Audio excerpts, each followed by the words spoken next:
ಅನುಮಾನಾಸ್ಪದ ರೋಗಕ್ಕೆ 4 ಹಸು ಸಾವು, ಸೂಕ್ತ ಚಿಕಿತ್ಸೆ ನೀಡದಿದ್ದರೆ ರೈತ ಸಂಘಟನೆಯಿಂದ ಹೋರಾಟದ ಎಚ್ಚರಿಕೆ. ಹಸುಗಳಿಗೆ ಅನುಮಾನಾಸ್ಪದ ರೋಗ, ಸೂಕ್ತ ವರದಿ ನಂತರ ಚಿಕಿತ್ಸೆ ನೀಡಲಾಗುವುದು. Doctor PM Mallayya. ಕುಕನೂರು ತಾಲ್ಲೂಕಿನ ಇಟಗಿ ಗ್ರಾಮದಲ್ಲಿ ಸುಮಾರು 4-5 ಜರ್ಸಿ ಆಕಳುಗಳು ಹುಚ್ಚು ನಾಯಿ ಕಡಿತಕ್ಕೊಳಗಾಗಿ ಬಾಯಿಯಿಂದ ಜೊಲ್ಲು ಸ್ರವಿಸಿ ಮೃತಪಟ್ಟಿವೆ ಎಂದು ಮೇಲ್ನೋಟಕ್ಕೆ ಕಂಡು ಬರುತ್ತಿದೆ. ಕೊಪ್ಪಳ ಉಪ ನಿರ್ದೇಶಕರು ಪಶುಪಾಲನಾ ಮತ್ತು ಪಶು ವೈದ್ಯಾಧಿಕಾರಿಗಳಾದ ಡಾಕ್ಟರ್ ಪಿಎಂ ಮಲ್ಲಯ್ಯ ಶಂಕೆ ವ್ಯಕ್ತಪಡಿಸಿದರು. ಅವರು ತಾಲ್ಲೂಕಿನ ಇಟಗಿ ಗ್ರಾಮದಲ್ಲಿ ದಿನಕ್ಕೊಂದರಂತೆ ಹಸುಗಳು ಸಾವನ್ನಪ್ಪುತ್ತಿರುವುದರಿಂದ ರೈತ ಸಂಘಟನೆಯ ಮುಖಂಡರಾದ ಅಂದಪ್ಪ ಹುರುಳಿ, ವಜೀರಸಾಬ ತಳಕಲ್, ಬಸಪ್ಪ ಮಂಡಲಗಿರಿ ಸತತ 3-4 ದಿನಗಳೊಳಗೆ 5 ಹಸುಗಳು ಮೃತಪಟ್ಟಿದ್ದು, ಇವುಗಳ ಸಾವಿಗೆ ನಿಖರ ಕಾರಣ ಕಂಡು ಹಿಡಿದು ಹಸುಗಳಿಗೆ ಸೂಕ್ತ ಚಿಕಿತ್ಸೆ ನೀಡಬೇಕು ಎಂದು ಆಗ್ರಹಿಸಿ ಕೊಪ್ಪಳ ಪಶುಪಾಲನಾ ಉಪ ನಿರ್ದೇಶಕರು ಮತ್ತು ಪಶು ವೈದ್ಯಾಧಿಕಾರಿಗಳಾದ ಡಾಕ್ಟರ್ ಮಲ್ಲಯ್ಯ ಇವರನ್ನು ತರಾಟೆಗೆ ತೆಗೆದುಕೊಂಡರು. ಒಂದು ವೇಳೆ ಸೂಕ್ತ ಚಿಕಿತ್ಸೆಗೆ ಪಶು ವೈದ್ಯಾಧಿಕಾರಿಗಳು ಕೂಡಲೇ ಕ್ರಮ ವಹಿಸದಿದ್ದಲ್ಲಿ ತಾಲೂಕಾ ಆಸ್ಪತ್ರೆಗೆ ಬೀಗ ಜಡಿದು ಪ್ರತಿಭಟನೆ ನಡೆಸಲಾಗುವುದು ಎಂದು ವಜೀರಸಾಬ ತಳಕಲ್ ಎಚ್ಚರಿಕೆ ನೀಡಿದರು. ಈ ಕುರಿತು ಡಾಕ್ಟರ್ ಮಲ್ಲಯ್ಯ ಅವರು ಮಾತನಾಡಿ, ಹಸುಗಳ ಬಾಯಿಂದ ಜೊಲ್ಲು ಬರುತ್ತಿರುವುದನ್ನು ಗಮನಿಸಿದರೆ ಇವುಗಳಿಗೆ ಹುಚ್ಚು ನಾಯಿ ಕಡಿದಾಗ ಇಲ್ಲವೇ ಮ್ಯಾಗ್ನೀಷಿಯಂ ಡಿಫೆನ್ಸಿಸ್ ಟೆಟ್ಯಾನಿ ಅಥವಾ ಸುಡೋರಿಯಾಬಿಸ್ ಈ 3 ರೋಗಗಳಲ್ಲಿ ಯಾವುದಾದರೂ ಒಂದರಿಂದ ಈ ರೀತಿ ಬಾಯಿಂದ ನೊರೆಯಂತೆ ಜೊಲ್ಲು ಸ್ರವಿಕೆಯಾಗುತ್ತದೆ. ಇವುಗಳಲ್ಲಿ ಯಾವುದಾದರೂ ಒಂದು ರೋಗದಿಂದ ಮೃತಪಟ್ಟಿರಬಹುದು. ಇದಕ್ಕೆ ನಿಖರವಾದ ಕಾರಣವನ್ನು ತಿಳಿಯಲು ಮೃತ ಹಸುವಿನ ತಲೆ ಮೆದುಳನ್ನು ಪರೀಕ್ಷೆಗೆ ಕಳಿಸಿ ವರದಿ ನಂತರ ಸೂಕ್ತ ಚಿಕಿತ್ಸೆ ನೀಡಲಾಗುವುದು. ಈಗ ಅವುಗಳಿಗೆ ಅನುಮಾನಾಸ್ಪದವಾಗಿ ರೋಗ ಹರಡಿದ್ದು, ಯಾವುದೇ ಕಾರಣಕ್ಕೆ ಈ ಲಕ್ಷಣಗಳು ಕಂಡು ಬಂದಲ್ಲಿ ಅವುಗಳ ಹಾಲನ್ನು ಮರಿಗಳಿಗೆ ಕುಡಿಸುವುದು ಹಾಗೂ ಮನುಷ್ಯರ ಬಳಕೆಯು ನಿಷಿದ್ಧವಾಗಿದೆ ಎಂದರು. ಹಾಗೇ ಹಸುಗಳ ಸಗಣಿ ಮತ್ತು ಮೂತ್ರಗಳಿಂದಲೂ ಮನುಷ್ಯರಿಗೆ ತೊಂದರೆ ಇದ್ದು ಅವುಗಳಿಂದ ಅಂತರ ಕಾಪಾಡಿಕೊಳ್ಳಬೇಕು ಎಂದು ಮನವಿ ಮಾಡಿದರು. ಈಗ ಮೃತಪಟ್ಟ ಹಸುಗಳ ರೈತರಿಗೆ ಇಲಾಖೆಯಿಂದ 15,000 ಪರಿಹಾರ ಒದಗಿಸಲು ಸೂಕ್ತ ಕ್ರಮ ವಹಿಸುವುದಾಗಿ ತಿಳಿಸಿದರು. ಅನುಮಾನಾಸ್ಪದ ರೋಗಗಳಿಗೆ ತುತ್ತಾಗಿ ಕೆಂಚಪ್ಪ ಬೋಕಿ, ಕೃಷ್ಣ ಗುಳಗಣ್ಣವರ್, ಶರಣವ್ವ ತಳವಾರ, ಮಲ್ಲಪ್ಪ ಹರಿಜನ, ಮಹೇಶ ಸಣ್ಣ ಹನುಮಪ್ಪ ಇವರ ಹಸುಗಳು ಮೃತಪಟ್ಟಿವೆ ಎಂದು ತಿಳಿದು ಬಂದಿದೆ. ಈ ರೀತಿ ಲಕ್ಷಣಗಳು ಕಂಡು ಬಂದಲ್ಲಿ ಕೂಡಲೇ ಪಶು ವೈದ್ಯಾಧಿಕಾರಿಗಳನ್ನು ಸಂಪರ್ಕಿಸುವಂತೆ ಪಶು ವೈದ್ಯರು ತಿಳಿಸಿದರು. ಘಟನಾ ಸ್ಥಳಕ್ಕೆ ಕುಕನೂರು ಮುಖ್ಯ ಪಶು ವೈದ್ಯಾಧಿಕಾರಿ ಡಾಕ್ಟರ್ ಬಸಯ್ಯ ಸಾಲಿ, ಇಟಗಿ ಪಶು ವೈದ್ಯಾಧಿಕಾರಿ ಡಾಕ್ಟರ್ ಸುರೇಶ ಸರಗಣಾಚಾರ ಸ್ಥಳಕ್ಕೆ ಭೇಟಿ ನೀಡಿ ಪರಿಶೀಲನೆ ನಡೆಸಿ ಉಳಿದ ರಾಸುಗಳಿಗೆ ಮುಂಜಾಗ್ರತಾ ಕ್ರಮವಾಗಿ ಚಿಕಿತ್ಸೆ ನೀಡಲಾಗುವುದು ಎಂದು ತಿಳಿಸಿದರು. ಈ ಸಂದರ್ಭದಲ್ಲಿ ರೈತ ಸಂಘಟನೆ ರಾಜ್ಯಾಧ್ಯಕ್ಷ ಅಂದಪ್ಪ ಹುರುಳಿ, ಗ್ರಾಮ ಘಟಕ ಅಧ್ಯಕ್ಷ ಬಸಪ್ಪ ಮಂಡಲಗಿರಿ, ವಜೀರಸಾಬ ತಳಕಲ್ ಹಾಗೂ ರೈತ ಮುಖಂಡರಾದ ದೇವಪ್ಪ ಕುಂಬಾರ, ಶೇಖಪ್ಪ ಸಣ್ಣ ನಿಂಗಣ್ಣವರ್, ಅನಿಲಕುಮಾರ ಹುಜರತ್ತಿ, ಶರಣಯ್ಯ ಕುಮಾರ, ಹುಚ್ಚಪ್ಪ ಸಣ್ಣ ನಿಂಗಣ್ಣವರ್, ಹನುಮಪ್ಪ ರಾಟಿ, ಶರಣಪ್ಪ ಬಜೇಂತ್ರಿ, ಸಂತೋಷ ಗೊಂಡಬಾಳ, ಶಿವು ಕೌದಿ ಸೇರಿದಂತೆ ಇನ್ನಿತರರು ಇದ್ದರು. ವರದಿ ಚೆನ್ನಯ್ಯ ಹಿರೇಮಠ, ಕುಕನೂರು. ಹೇಳ್ತೀವಿ, ನೀವು ಯಾರು ಫೋನ್ ಮಾಡಿದ್ರಿ, ಯಾವತ್ತು ಮಾಡಿದ್ರಿ ಹೇಳಿದ್ರೆ ನಾವೇನು ಹೇಳ್ಕೊಂತೀವಿ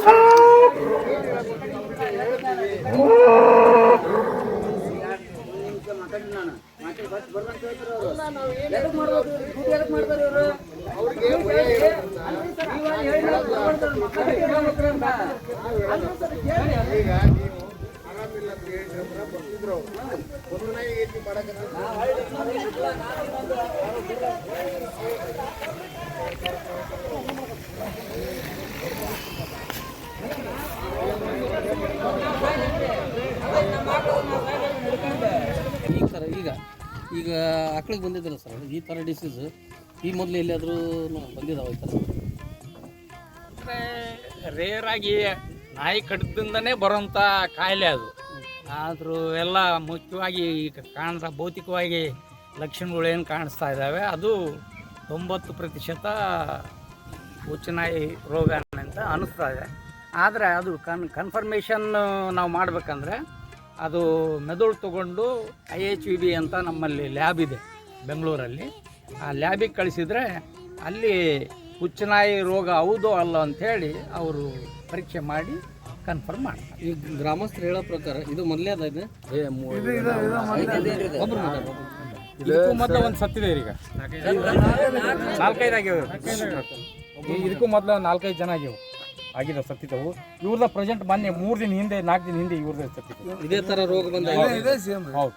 ಅದನ್ನ ಈ ಮೊದಲು ನೀವು ಟೆಸ್ಟ್ ಡಾಕ್ಟರ್ ಕರ್ಕೊಂಡ್ಬಂದು ಟೆಸ್ಟ್ ಮಾಡಿಸ್ತಾ ನಾವು ಕರೀರಿ ಸರ್, ಡಾಕ್ಟರ್ ಫೋನ್ ಹುಚ್ಚುನಾಯಿ ಕಡ್ದದ ಅಂತ ಹೇಳಿ ನಾವು ಬರೋದಿಲ್ಲ, ನೀವು ಅವ್ರ ಹತ್ರ ಹೋಗ್ಬೇಡ್ರಿ ಅಂತ ಹೇಳಿರಿ ಸರ್.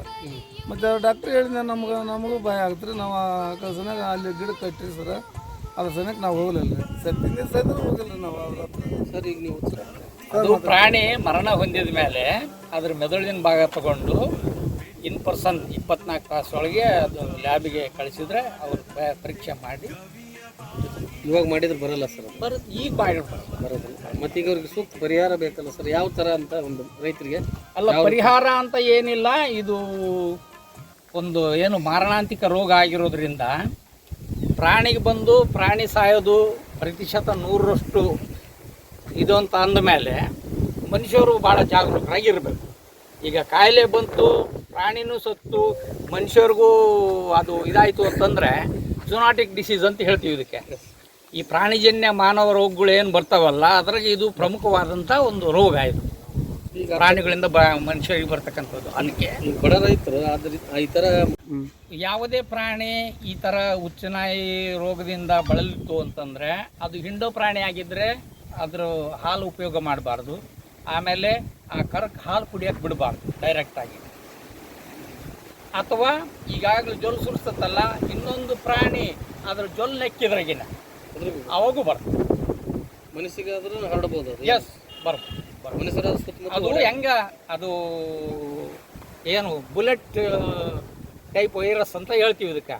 ಅಂದರೆ ಮೈ ಒಳಗೆ ಒಂದು ಸೂಜಿ ಮನೆಯಷ್ಟು ಗಾಯ ಇದ್ರೂ ಅದಕ್ಕೆ ಈ ಜೊಲ್ಲು ಅಥವಾ ಅದ್ರ ಬೆವರು, ಸೆಗಣಿ, ಹುಚ್ಚೆ ಯಾವುದಾದ್ರೂ ಕಂಟ್ಯಾಕ್ಟ್ ಬಂತಂದ್ರಗಿನ್ನ ಆ ರೋಗಾಣು ದೇಹಕ್ಕೆ ಪ್ರವೇಶ ಮಾಡ್ತೈತಿ.